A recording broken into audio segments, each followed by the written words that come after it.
Hey everyone, it's Rocky.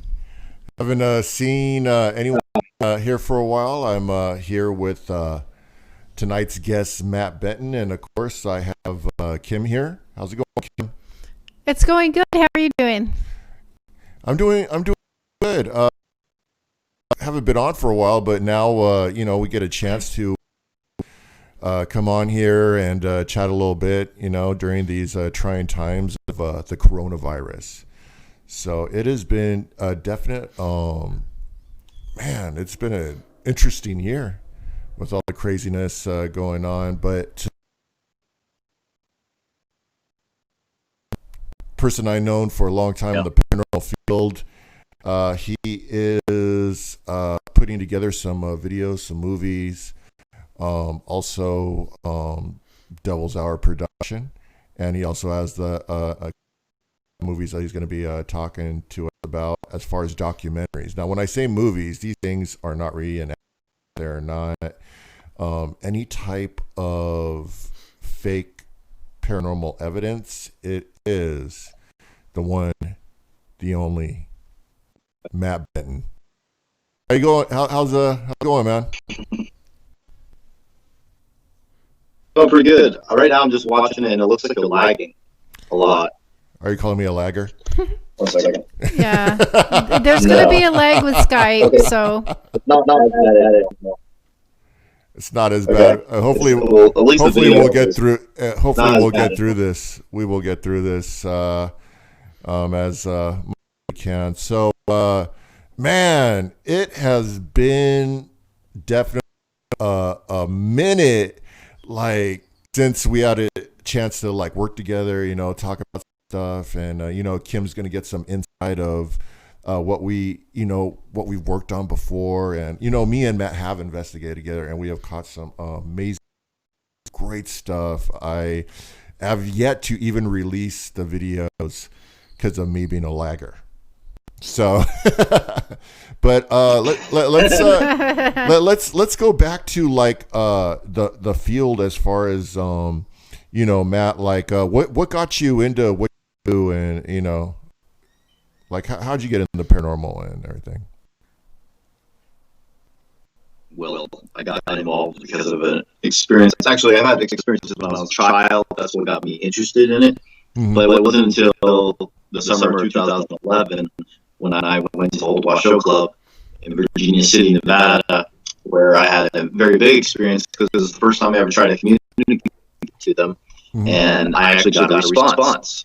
That was something that I didn't expect, and it actually made me get hooked ever since, because I didn't realize you could actually get responses like that. I thought it was just some random paranormal experiences that you have, and you couldn't get in contact in any way. But that wasn't the case, and I got a response back by a piece of brick being thrown, and yeah, that was a pretty amazing experience. I even when I was a kid, I even had experience with shadow people all the time, and that's what got me interested in it, was the shadow people I used to see all the time.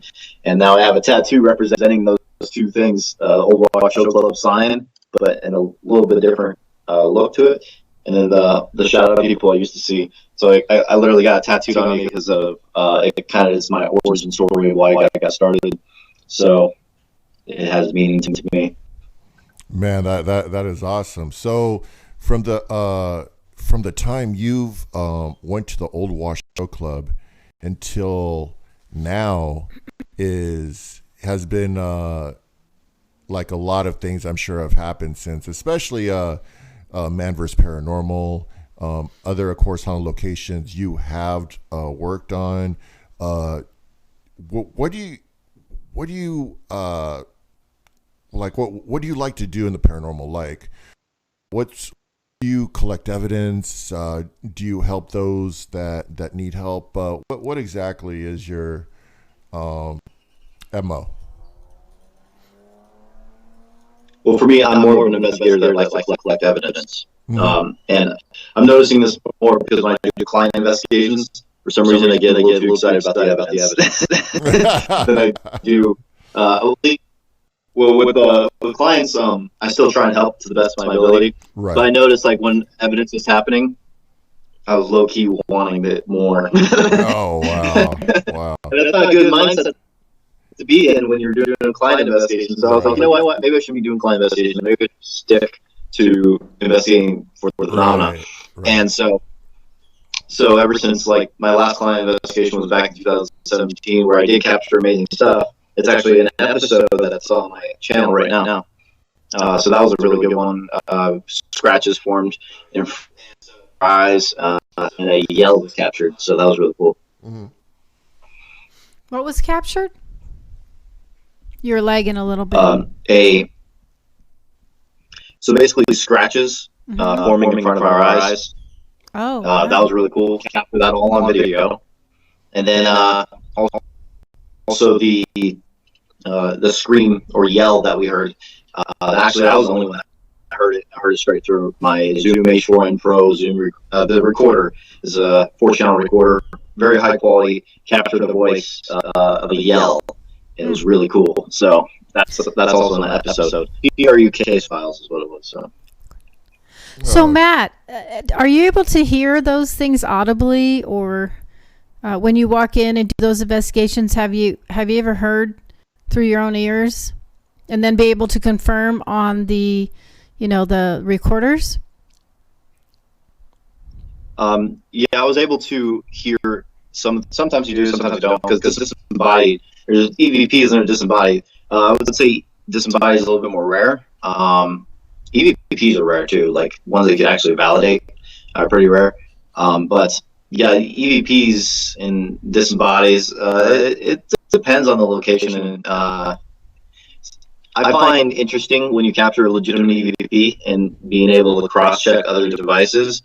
For example, this yell was not disembodied. It wasn't captured on any other device except for my Zoom recorder. So I even show that in the episode. I showed the audio from every camera and then my Zoom recorder, and it was the only one that captured it. So that's very interesting. Can you mimic the yell that was on the Zoom recorder, please? No. Was it like a... Well... Oh, God! Or was it like was it female? Was it male? I know. Was it... What could you determine it was a male. To me, it sounded like a male. It sounded like a war cry. It sounded like a war Oh, wow. cry. Let me see your war cry. Like Full Metal Jacket? Yeah. Full Metal Jacket. Ron Abels Jr. says, "Hey, Matt. Hello, everyone. How you doing, Ron? How you doing?" Hello, Ron. Hey, Ron. How's it going, Ron? How's it going, guy? So, okay, so, and where was the yell you said? Where was it captured at? So basically, this was at the client investigation I was talking about. Oh, the client. Okay. Can you tell us what state this investigation was held at? Indiana.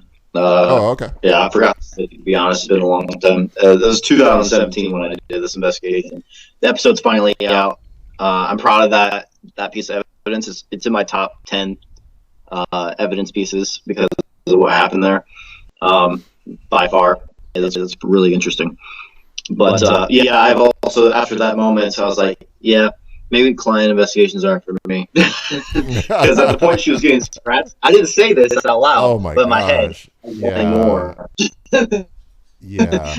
And that's the type of mindset you should be in for a client investigation. So I was like, yeah, this I should be a evidence investigator. Right. No, that's truly. I think that would be probably a better choice for you to collect evidence and go that route. So let's get into like leave that to the haunting over in that you got working with what Vitaly and all them, like how did that all work out? Oh, that one, guys, that one was good. That movie that's being, I'm still reviewing, but what we captured so far was pretty, and I can't wait to release this one. I can't say, but also the crew, we're all YouTubers that came together for this one. we didn't know how the chemistry was going to be, but the chemistry went very well. Actually, have our chemistry worked pretty well with this, so it was funny, a lot of funny stuff. I'm probably going to keep it serious most of the time, though, so we're going to have a bloopers thing for the funny stuff. Right. But yeah, the documentary turned out really good. What? I mean, the evidence is there. Yeah. So exactly what? Sorry, give me 1 second. What evidence was captured, or are you allowed to like tell us anything as far as what was captured over for that investigation? Because all I've seen on this is a poster, and that's it. Well. I can't give too much. Let's just say that we got something that was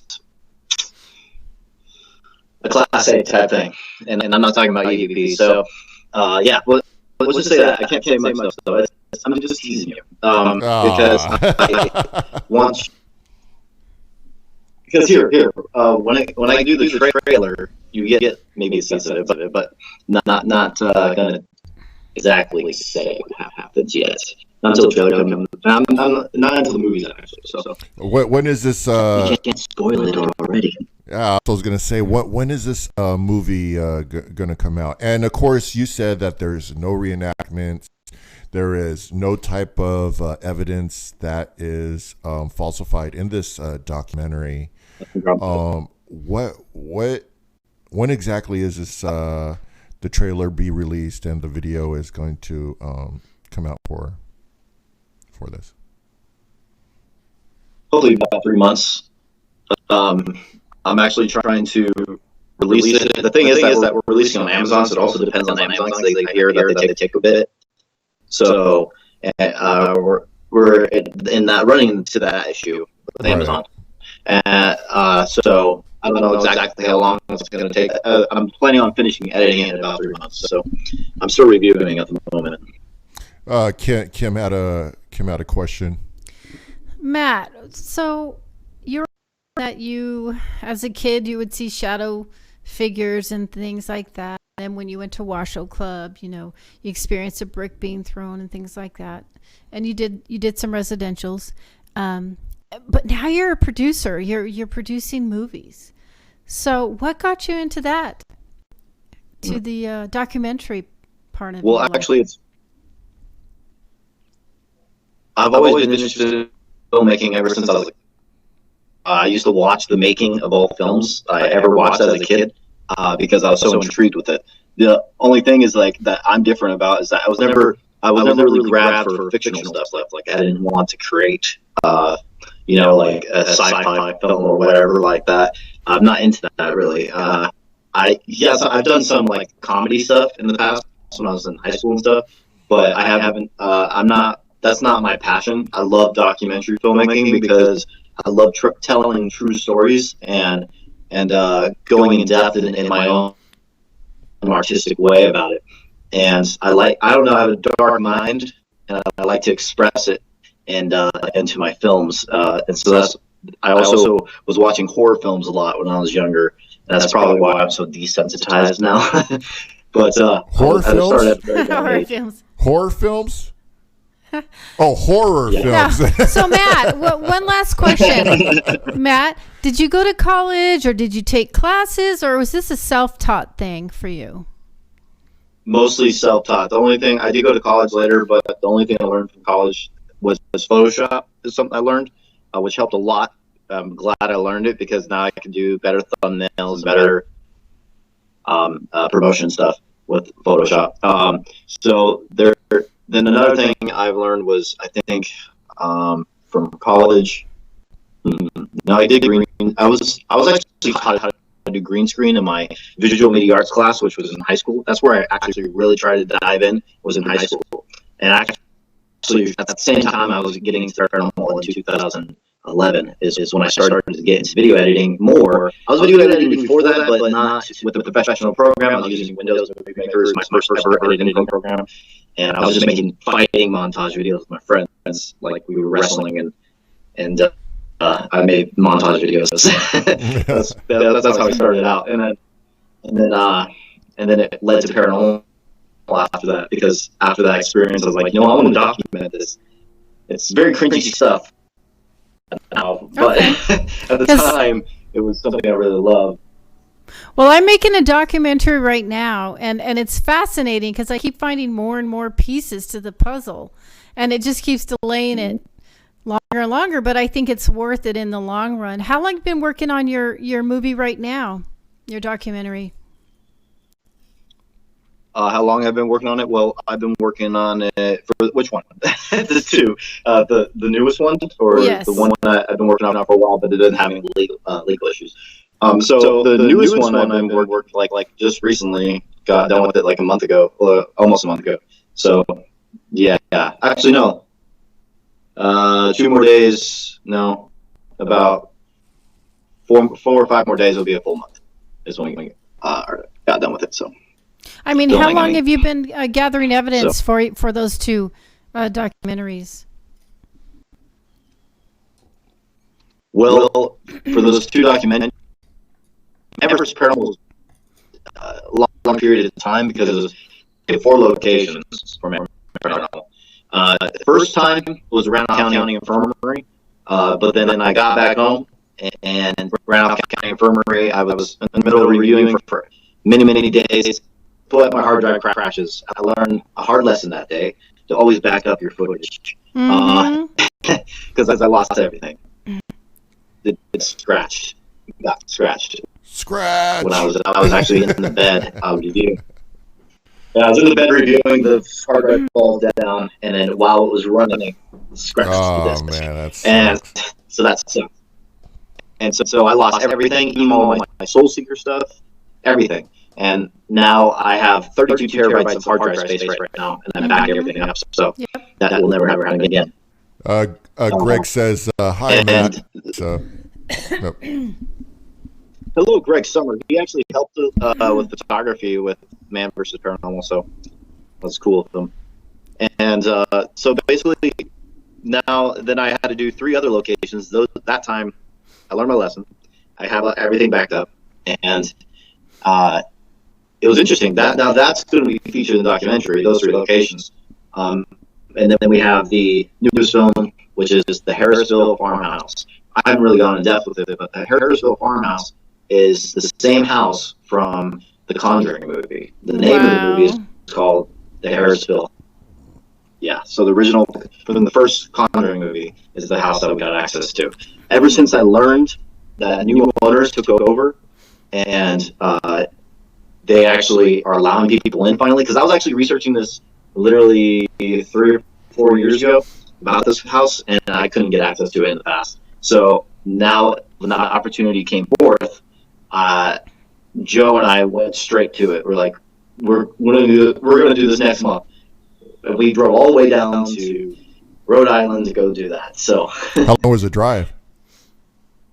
Oh man, for me it was more because I went to Joe's house first, and we're going to go drive together. So for me it was 20 hours. What state does Joe live in? He lives in Tennessee. Yeah, let me just make a quick stop to Tennessee, and then we'll just head all the way up there. Man, that's a hell of a road trip. So tell me, man, what is the scariest thing that's ever happened to you, as far as like being on these investigations? On investigations, I haven't really been scared. I've been uneasy before. I don't get scared from this stuff really, but one time I got a little uneasy was at the old Washoe Club. When I was provoking this one negative spirit that was meant that it like sexually harass other women, right. and in this area, and so I was provoking that one. I believe it's human spirit. Was provoking that one human spirit, and when I was leaving that room, and I was this is when I was in the old Washoe Club by myself upstairs. There's 2 parts. There's a downstairs and there's upstairs. You have to actually go outside. You go upstairs. You already know this. But basically, this was at a situation where Dante and everyone else were downstairs, and I was upstairs by myself, and I was in the middle of provoking and I felt great. But until I walked outside that room, I felt completely surrounded by, and everyone was pissed off. This is what I felt like staring me down. Was what I felt. I was like, okay, this is weird. You know what? Like more than one too. It didn't feel like that. Yeah, you know what? Nothing really affects like Matt. If you ever watch like any of his videos with Soul Seekers or PRU or anything that has ever, you rarely you'll see evidence captured. Hardly ever see anything happen to Matt Benton. So here's my next question. Since you have been with other investigators, I remember there was that house in San Diego where that dude passed out, and there's been like other things. What have you seen to your fellow investigators that have happened to them, the worst case scenario with that? Worst case scenario, yes, there has been a few. Like you were mentioning, the one that got passed out. Eric, he was a brand new investigator. That was like his investigation, and he got knocked out. I don't know if it's 100% paranormal or if it was a medical issue, but he says that's never happened to him before. Well, what do you feel? He got it's a possibility. He was brand new, and he literally got knocked out cold. He was snoring. You could watch the video. It's on my channel, Devil's Hour Productions. And I have that episode up. It's called William Keith Davis House Investigation. This is back when I was 2013 when this was filmed. So this is pretty old. My editing was a lot worse then, but but basically that was an interesting situation. I've seen other people get scratched, and it's weird because it's other people that get attacked, but I never got attacked, and it's because I always had a wall up, and I have a strong belief in and if you truly believe something won't happen to you, it won't happen to you. I have a big belief in that belief has power in the paranormal, and that's why people that have religious beliefs, in my opinion, this is all my opinion. Okay. People that have religious beliefs, people that are believe that they have power over this stuff because of their upper powers and stuff like that, which could be true. I don't know. But I believe, because I've seen in every single culture, every single religion, of having power over these other entities because they truly believe in it. And ever since I got that mindset, I've never been attacked, ever. And unless I ever take those walls down, I don't know. We'll see what happens. Yeah, I agree. I agree with that statement. I ended up like not preparing myself for a few of these investigations, and the worst things could have happened to me, and they did. They did. I started getting sick. I got stabbed. I got scratched. I've been there, and it is the belief system, and it is what you put up and what you mind over matter, and it's what worked out that way. Kim, what do you feel on that? Well, right, Matt. A lot of it has to do with your mental fortitude and your fear levels. I don't get scared either when I go into these places. But I've seen people go in with a callous attitude, getting attacked.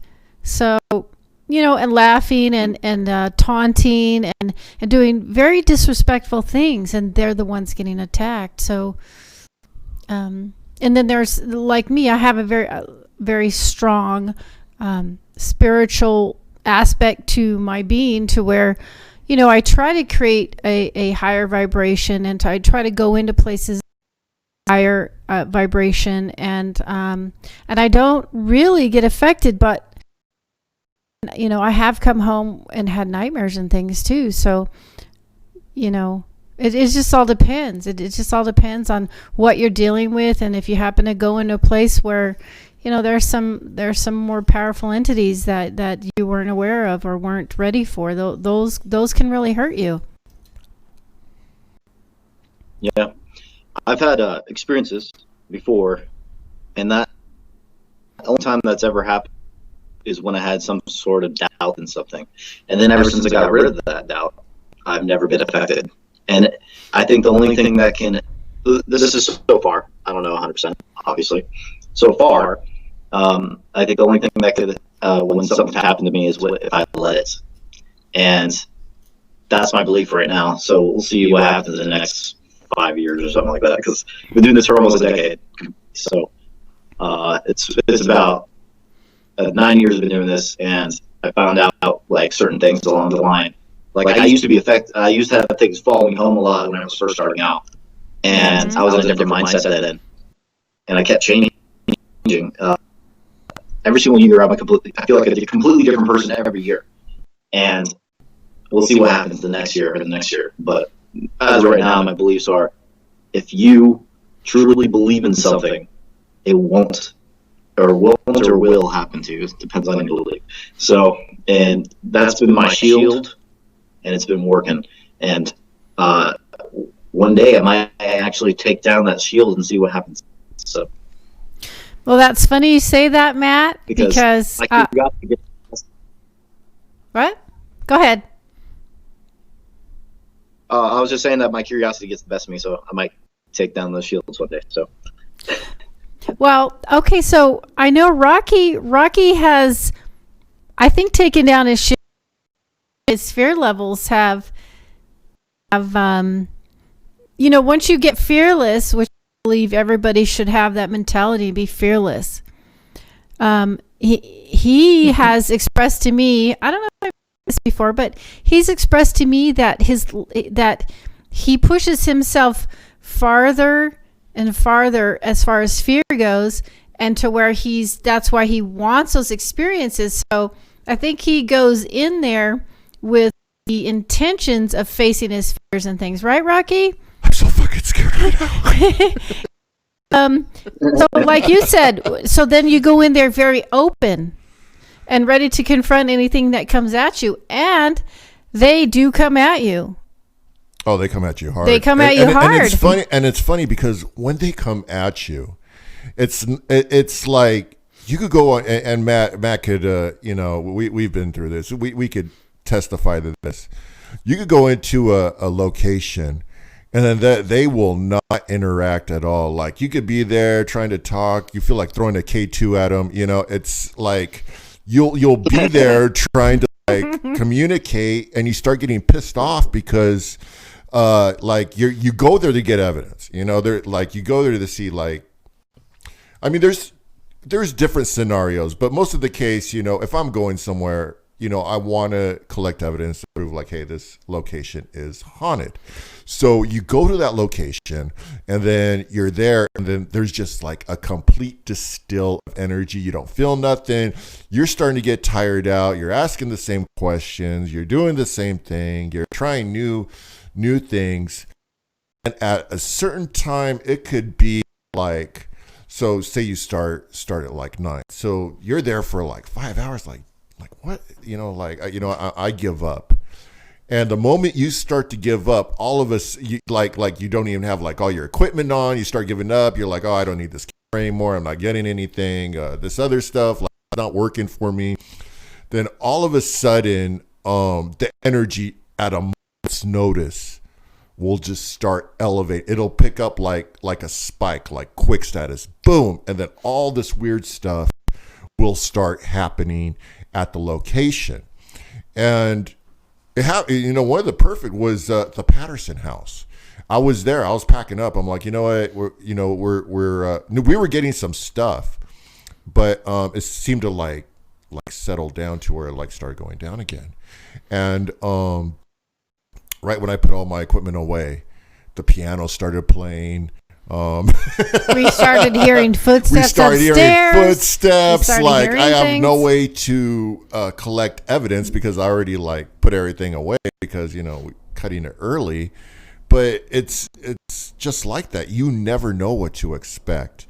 You can't go there and say like, hey, you always got to be on top of yourself 110%. So that's my belief. Matt, has that occurred to you too as well, or? Well, that's almost most investigations, because paranormal is very random. Right. Most of the most of the time doesn't come or happen when you want it to. So it happens without you expecting it most of the time, and that's been most locations. The only location I've ever been to where I didn't get it for a long period of time was Magic Mansion. That was the only one that's been active like the whole time, the whole way through. And it was like probably a 30-minute break, nothing happening. And that's how crazy that place was. You're like, Ghost, hold on real quick. I need to switch batteries. So. But there's been times where I've gone into places and not felt anything and went home with a ton of evidence. A ton. Yeah, how about that? So anyway, so you're there, and this actually happened also too at the Patterson house. I was with Keith and Carissa, and of course the Kims, and you know, we didn't anything, but when we started to review the evidence, that's when we started like reviewing videos and audio, and then all of a sudden stuff was there you didn't expect to be there. How about that? Yeah, that's happened a few times actually when it comes to trying to think of a case.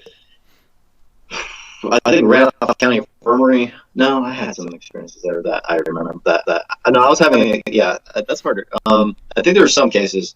I just can't think of one at this very moment. But there were some cases where I came back with actually capturing things I didn't expect to capture. I didn't think I got much, but I got more than I thought I would when I reviewed. So that happens with some cases, but most of the time I know when because you feel the energy too sometimes. So like when you're in there, you really feel the place out. What does that? There's something there. What does that energy feel like to you? It's more feeling an extra something that is not a person, because I can feel people too. But when it comes to them, you know that okay, I'm feeling something over here, but nothing's over here. No person's here. So that's interesting. And I actually started believing it more, my feelings, when I had equipment backing up my experiences. Mm-hmm. I was like, okay, so it's not in my head. That's interesting. Like for example, I believe a lot of people are in my imagination. Probably just my eyes playing tricks on me and whatever. And then when I started that, I thought, you know what if I go towards the shadow people I saw? So whenever I saw something in the corner of my eye, and I go to the shadow person, sure enough, get an EVP at the same spot I saw the shadow. Or sure enough, you spiked. I use K2. I don't use K2 anymore because of it being too easily set off. But I got some interesting K2 spikes in the same area it happened where I saw the shadow people. And so, yeah, there's a lot of factors that validated for me. What was it?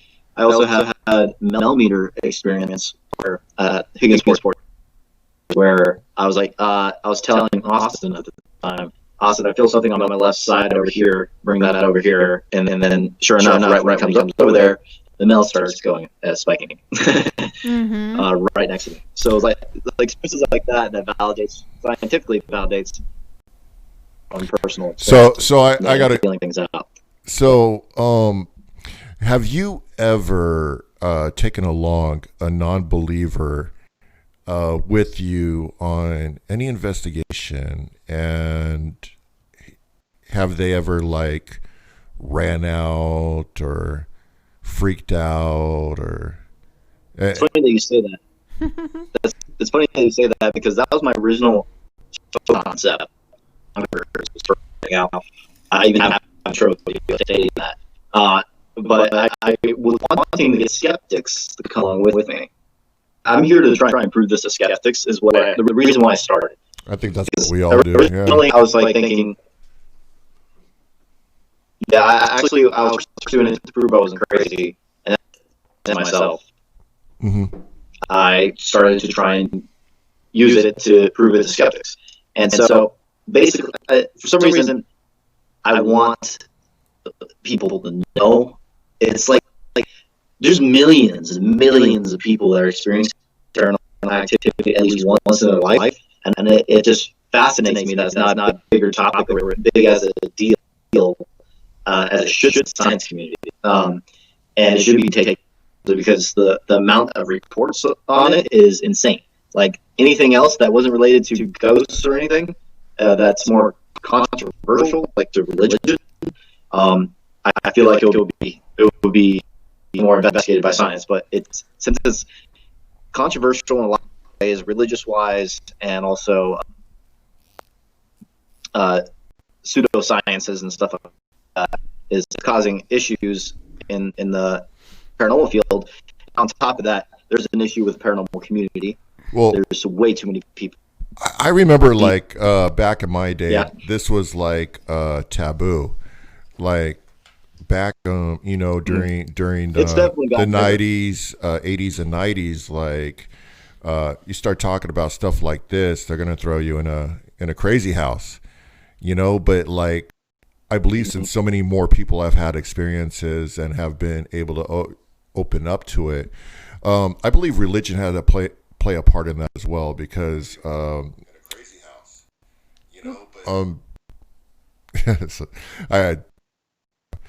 anyway, no, back to what I was saying. I believe religion played a big part in the country, and a lot of it was denounced because of it. Oh, you're dealing with demons.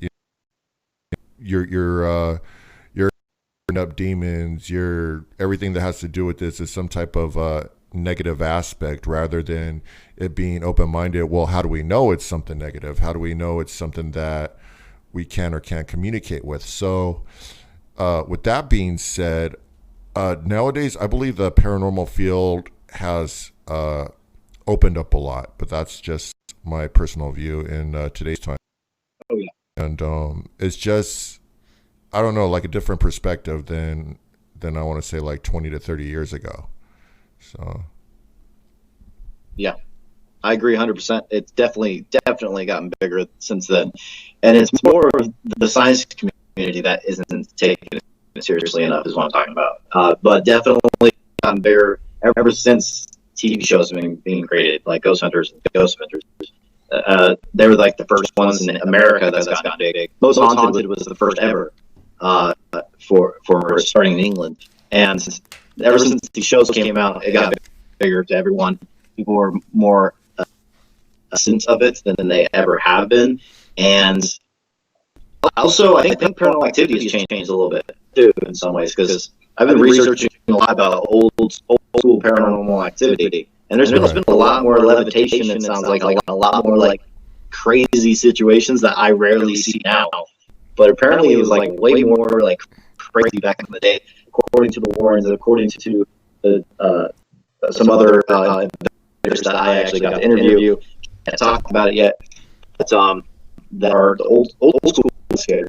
And it's so crazy what you hear from these people that are like, okay, this is weird that all these people, the old school investigators, are experiencing things on a whole nother level, and then now things are harder to catch. It seems like, I don't know why. It's like for moving objects and everything, that's more rare. Even though I've experienced it about 6 or 7 times, it's still very rare to capture. I've only captured it. Well, some of it I can't say. Let's just say I on my YouTube channel right now. But we could both say that Matt Benton has captured that type of evidence. Yeah, it's on my YouTube channel for some of it. So, okay. Like the window shutter, I couldn't really debunk because of the situation of inside the building. I was like, okay, that's weird. Because if it was wind, there would have been another opening somewhere to close it, or if it was the vacuum suction from opening a door. Yeah, I have experienced that. There was actually a hole top of the roof that we were able to debunk through the closet. I was so yeah, we were on we were at this location in the middle of the desert, and then they had like these old hotels, and then we're trying to do this communication, spirit communication, and all of a sudden the door slammed shut, boom, and then like no one felt any wind.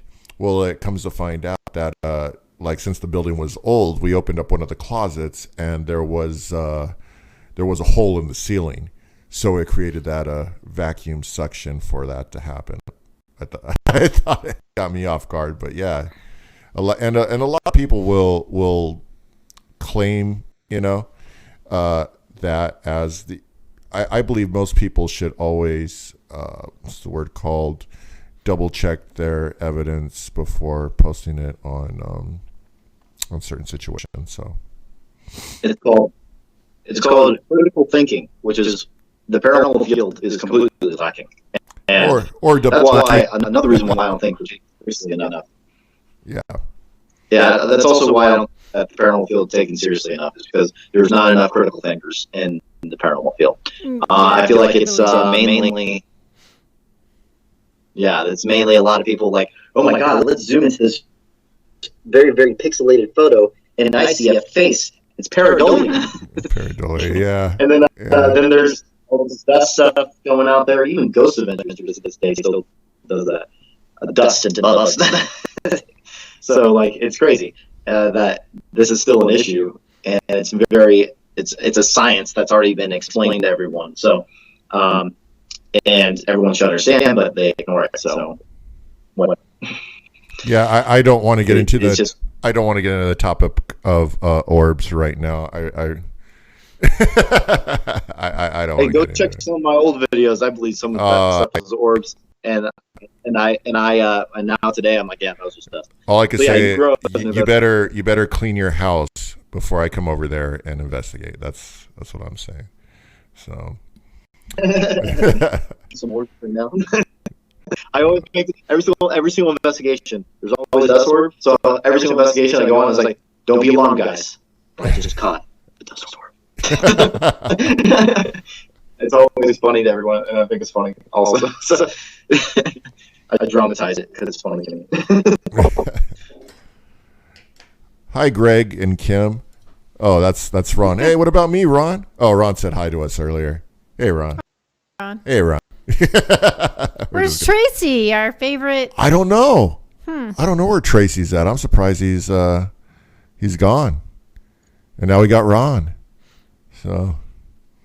So Matt, what are your plans for? Okay, so let's talk about Devil's Hour Live. And you and your great co-host Rocky, phenomenal person I hear about. Who's that guy? He's won Paranormal Investigator Rookie of the Year 6 years in a row. So go ahead and tell us about your new. Obviously, you let the cat out the bag. One of the greatest paranormal investigators of all time. Are you letting the cat out of the bag? Go ahead and tell us what's coming. Top 10. What is coming for the paranormal world? Rated top 10 spirit box makers in the world. Best captured evidence. Shut up, Rocky. This guy is amazing from what I hear. I don't think he could have had a better choice for him to do this Devil's Hour Live. I want to say, Rocky, now kudos to you, man. Hopefully one day I get a chance to meet you and we'll do lunch. So, but let's talk about it. So where did you come up with the idea for Devil's Hour Live, and what's the show really going to contend with? Wait, can I ask you something, Matt? Oh, Kim has a question real quick. Where did you come up with the name Devil's Hour? Okay, so that's a good question, because I've been thinking for years of a production name, because I was getting into production, and actually it started to become more of something I kind of needed, because I was doing more than just paranormal research unit projects. At the time, I really needed a production name, and I've been thinking for such a long time. And then this one day, I just like, you know what, I want to think harder now and just think of one. And I was searching all over IMDb, Facebook, Google for names that are not taken, and I wanted it paranormal related, because of that's like the only main work I do when it comes to filmmaking. And so I was thinking for a long time, and I was like, I really like Witching Hour. And then Witching Hour Productions was taken. And then I was like, you know what? I actually believe in it being Devil's Hour because of that time frame. That time frame is more associated with the exact opposite time when Jesus Christ died.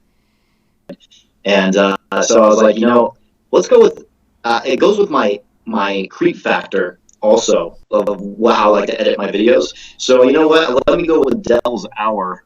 And I looked everywhere. Devil's Hour Productions not taken anywhere. And I was surprised, to be honest, because that seemed like a name that would be taken. And it wasn't taken anywhere. And so I decided, you know what?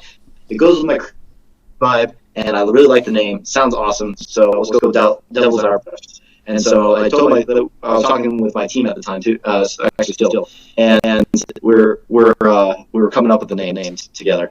And at that point when I named that, I was like, yeah, that one just sounds right to me. It clicks because it goes with my creepy vibe of editing. So now Devil's Hour Productions, and it's being registered right now. So as my Kim has. So I have just a question, and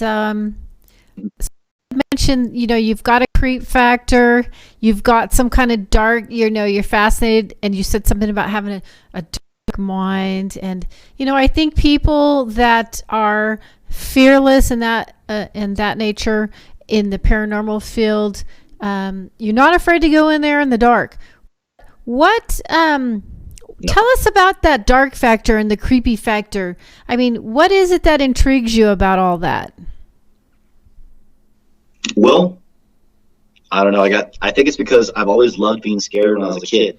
And so basically when I was a kid, I used to watch horror films all the time. Now the issue is I've become super desensitized. and the more desensitized I got, the more I've been investigating, because when I did Man vs. Paranormal, like, how do you go farther than that as a challenge? Man vs. Paranormal, I was stuck in 3 very haunted locations all by myself. And for 3 days. Experience, for 3 days, yeah, for 3 days, with even Monroe House was the first time I actually literally gave up my phone to Dwayne. Gave up my phone, gave up everything, my car keys. So I stay in the building by myself. And I only did it for that location because I was trying to use some ITC apps and the other two, so I did keep my phone for the other two. But for Monroe House, I was like, you know what?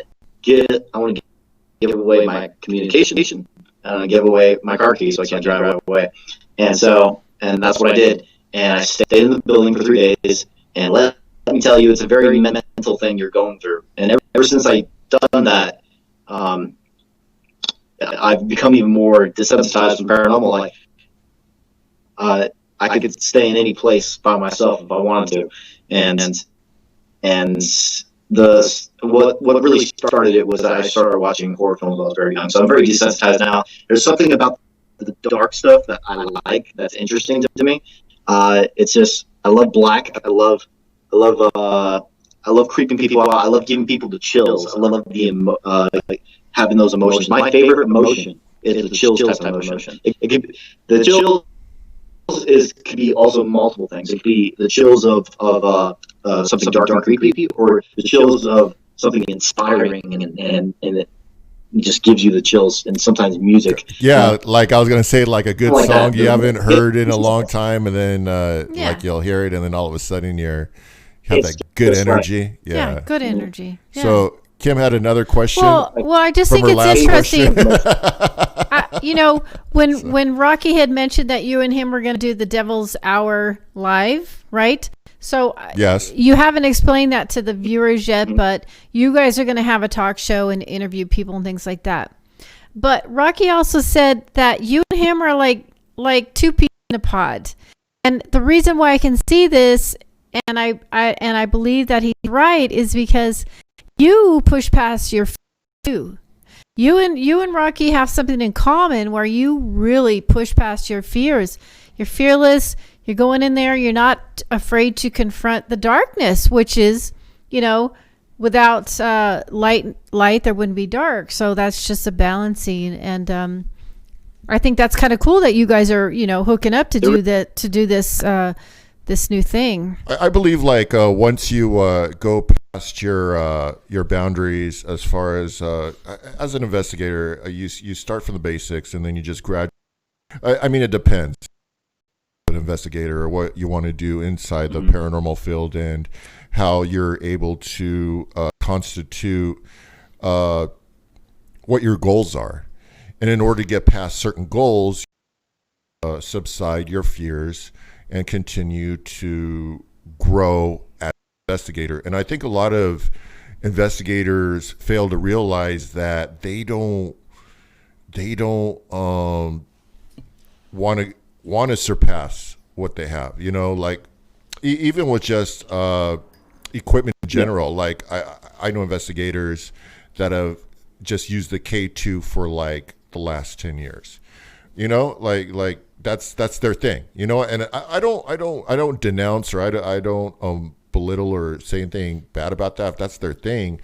But I believe if you want to become great in something, you need to explore what it is that you want to do and be able to master the capability of that. Like, you should know every piece of you should know every piece of gear that's out there.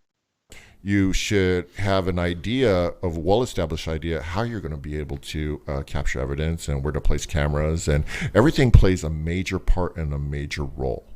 And everything is experience. I've always said this. I've always said that investigating is like fishing. Yes. Oh my God, I was going to say that. It's true. And you know your favorite fishing spots. Yeah, it's so true. It's like fishing. It's like, I got one. You know, you throw your line out there, and that's what you do when you go into an investigation. You put your equipment around. You go in. You ask your questions. Basically, baiting the spirits to come forth, trying to hook them in. And it's so exciting because then when you listen to the evidence, you're like, did I get one? Did I get one? Did I get one? It really is just like fishing. It's excitement. It's, you know, it's throwing yourself out there and really trying to bait these spirits and things to come forward so you can, you know, capture the evidence. Mm-hmm. So. Yeah. That's the reason why I'm also a believer in provocation sometimes. Never to deny spirits. There's no point. It's to the negative human spirits because they act like humans do. They act like they'll get mad at you for just like your situation of just being confronting them. And so I believe it's something demonic. Demonic. I usually use religious provocation sometimes. Get activity. Sometimes worse because I know a little bit of Latin. I know a little bit, so I use that. Religious provocation. I've seen sometimes it works. No, I've seen that before. I've seen people use Latin type music of basically denouncing demons in a demonic location in order to play. You know, they'll play the music on their YouTube, and then activity will start to occur because the demons are upset of what's going on. So and so I'm a believer in it, and I think that if it depends on the situation, like I don't think that's a good idea for anyone to like a client investigation. Don't do that. You're trying to make things better, not things worse. But as an investigator that's trying to capture evidence, that's mainly what I do anyway, is go to locations that are allowed to do that. And when it depends on the you're dealing with, it's sometimes okay, sometimes it's not. Like if you're dealing with a human spirit that has no reports of very negative or ruthless activity, and that's pretty messed up. I don't think that's right. Just like you respect the spirits that are good, and you don't respect the ones that aren't. So that's how I view it. Matt, I agree. I don't agree. I agree. You need to respect the ones that, even if they are bad, you have to respect those too, because if you don't, you're in trouble. That's a very good observation, Kim. I go with a different mindset because I don't like bullies, and And when I hear like things of like sometimes women being sexually assaulted, that really pisses me off, and I'm not okay with that. Also, people that are being effective, that are more vulnerable, people that are more emotionally vulnerable, which is something that the demonics love, is they go for people that are more emotionally vulnerable, and that pisses me off. They're cowards. That's such a coward thing to do, and that's why I do certain things to piss it off. Except the thing is, like, I only do that at locations that are not client investigations. I don't do that at client investigations at all. And I actually quit doing client investigations mainly unless they want evidence and they don't want help or anything. And that's because I'm more of an investigator that doesn't that goes for evidence, to be honest. And so I take it you have experience with demonics, encountering them. Is there anything you can tell us? Well, let's just say this: they are very powerful, and they affect you emotionally if you let it. And at some point I did have where I kind of let it in, and now putting that shield up is important. Sometimes I put it down. It's very rare, but I sometimes put it down for that. Because the curiosity gets the best of me, type thing. And that's not smart, but as an investigator, everyone's curious about this. So that's. So I'm still waiting for that. I was going to say let's get back to the original question. Is as far as like the show,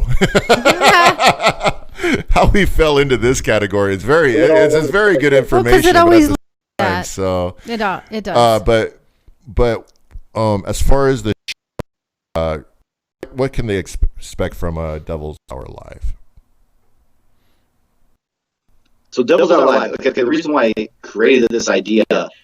What's the two biggest questions you get from not from investigators? And the two biggest questions I get: what's the scariest place you've been, or scariest case you've had? And then two, what is your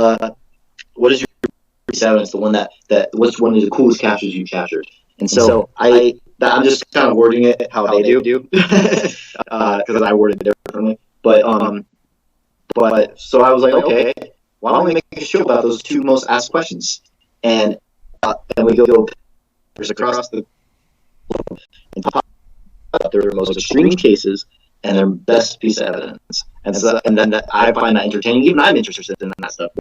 If you've been investigating for a case that's been the most extreme and most active, interested, and as an investigator, there's a lot of boring. To be honest, when you do this for a long time, you get kind of bored of some of the stories you hear from random people. Right. Because a lot of the time, it's just footsteps. This one time, my TV turned on and off. I'm like, oh my god! And I'm tired of hearing it, to be honest, because I hear it all the time. And there's small stuff most of the time, like stuff that could be explainable by something electrical. Yeah. And so it gets annoying once you've been for a long time. I'll just be honest, but yeah, basically for investigators though that have been doing this for a long time, they're not going to have those type of stories usually. So they're going to be telling you something more interesting. And they're going to tell you, and I want to know their most extreme cases. And I'm also curious what their best piece of evidence is. So that's something I want to do for this show. And we're going to go in depth with their case. We'll add some little extra stuff in there too. But those are the two main subjects for the show: is their best piece of evidence and their most extreme case. Where can I guess we're gonna wrap it up. Where can they find you at and contact you and shoot out your social media plugs? If you could. Well, Devil's Hour Productions is my YouTube channel, guys. Go subscribe to it. We're almost at 3,000 subscribers already, so that's pretty awesome. Go subscribe, and that's the main one I want to plug. But we also have RU Media Live. RU Media Network is what I'm going to say. That's on Facebook. That's where we're going to go live there, and we're going live on the YouTube channel. So if you go to one of those two places and go like or for the Facebook page and go subscribe to the YouTube channel, And then there's Paranormal Research Unit, which is I have a website, www.paranormalresearchunit.com, if you want to learn more information about us. And also there is the Facebook page that you can go to get any PRU related information. And then there's Devil's Hour Productions, which I'm just now starting to use the Facebook a little bit more. So you can go follow that too, because that's going to be updating on the movie itself, the Harrisville Farmhouse movie. The Man vs. Paranormal has been taking a long time to release. There's a lot of legal issues and a lot of personal issues I had to deal with in the past, but now I'm kind of past all that, and I'm planning on doing something different with the movie. So I might be just releasing the movie Man vs. Paranormal on YouTube, so I don't have to deal with any legal issues. And so that's what I'm going to do, is release it on YouTube, and then with this movie, this one's going to be the Harrisville Farmhouse, will be released on Amazon. So. And if you want your pre-copy, I got a bootleg version of Man vs. Paranormal before it comes. I'll be selling it at $10 a pop, and you can send that money to PayPal at Rocky at devilshourproductions.com or shop at devilshourproductions.com. All right, I guess that wraps it up for tonight. You guys, Kim, got anything else before we go? Or yeah, I just want to say, Matt, it was great talking to you. This is the first time I've ever talked to you. Rocky talks about you all the time, and you're always welcome here anytime you want. All right. Thank you. It was awesome having being involved. All right, man. You have a good night, and then we're gonna wrap this up. Thanks for everyone that tuned in, and always remember,